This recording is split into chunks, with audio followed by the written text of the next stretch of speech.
So if you guys live in Canada, you cannot actually get like the credit cards that are in America. You can't just go ahead and apply for those credit cards. Canada have their own list of credit cards.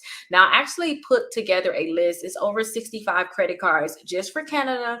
So if you guys want that list, go ahead and look down below because I put a link there so you guys can get that list of credit cards.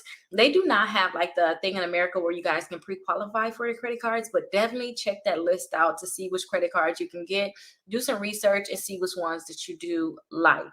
Now, when it come down to Canada, you guys don't forget you guys kind of have a credit system that's similar to ours, but try to make sure that you keep your balance on these credit cards. Make sure that make sure that you're not applying for too many credit cards. If you're getting denied, then you need to back up some and see why you're getting denied, and go from there, because having these different things, like having too many inquiries, having a high balance on your credit card is going to lower your credit score, and then it's going to make it hard for you to apply for other credit cards. But definitely go ahead and use that link down below. Check it out, and hopefully you guys will be able to get approved for some of the credit cards that's listed there. And I even have some dispute letters too. If you guys need some dispute letters, I created some dispute letters for Canada.